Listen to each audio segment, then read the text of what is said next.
I was coming home from a cousin's wedding, and it was already past midnight. Just me, my old Royal Enfield, and miles of empty mountain road.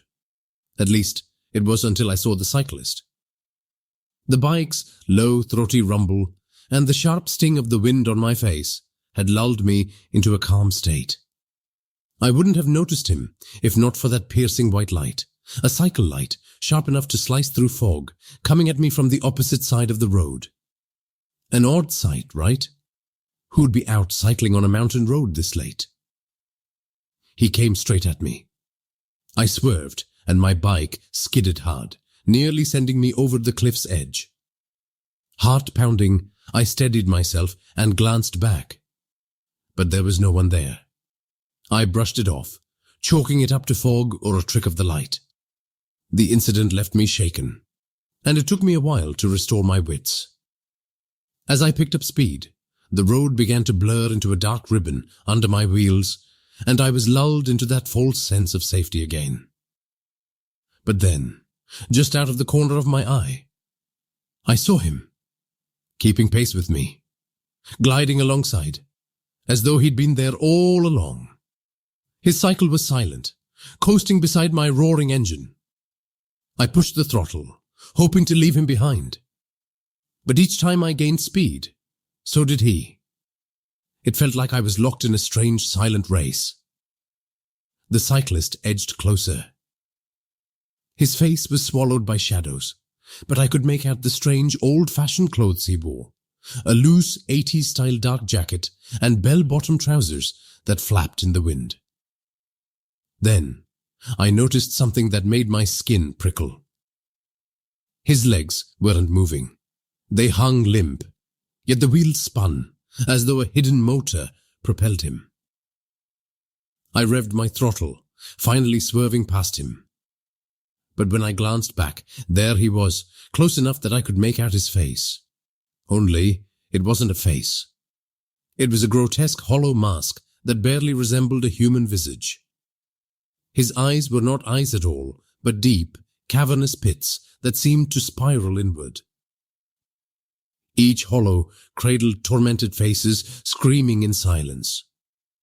His mouth gaped wide, black and bottomless, yet within it, I could see smaller faces, little children, twisting in agony. It was as if his entire face was alive, a pulsing, writhing mass of suffering souls that bubbled just beneath his stretched, deathly skin. Thin, snake-like tendrils crawled from his cheeks and temples, writhing in the air as if animated by some malignant energy, reaching, searching. The whole sight was a nightmare that had clawed its way into reality, and it was hungry for company. I let out an almighty scream. My heart was about to explode in my chest. I gripped my bike and sped forward, desperate to leave whatever that thing was behind. But it was like a nightmare I couldn't shake. No matter how fast I went, that bike's light would reappear, slicing through the fog and drawing closer. Right then, my bike stalled, the engine sputtering into silence. The bike slowed to a torturous crawl, its rumble fading. I glanced over my shoulder. The cyclist had vanished, gone as if he'd never been there at all. Each inch traversed by my beloved bike felt like an eternity, stretching out in agonizing slowness. I expected that silent bicycle to appear beside me, that cursed gaze to fall on me. Each inch my bike covered felt like an eternity. At last, it stuttered and fell silent, dead on the dark road. I tried to kickstart the bike, but it was dead. From somewhere in the darkness, I heard the faint sound of a bicycle bell. Ring, ring, ring. It continued for a while. My bladder let go, and a warmth spread down my leg.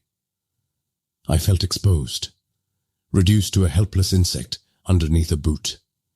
Then came a chorus of laughter, high-pitched, childish giggles, twisted into something cold and wrong. The laughter echoed, layering over itself, growing louder, until it felt as though 100 unseen faces were perched on that bicycle, hiding in the darkness and mocking me. I can't explain what happened next. Something inside me just snapped. I dropped the bike and broke into a sprint down the road, my footsteps echoing through the night. I ran, not knowing how far or how long, until dawn's first light crept over the hills. I stumbled upon a temple where an old sadhu sat on the steps, his gaze distant. But he looked up when he saw me. Before I could speak, he raised a hand and said, "You saw him, didn't you?" I nodded, throat too dry to answer. He told me the spirit of a man who had died on that road chased travelers who passed too late in the night. I asked him why he'd chosen me. The old man shook his head and said, "Who knows what the dead seek?" I stayed there until the sun was fully up, and somehow, when I returned to my bike, it started up like nothing had happened.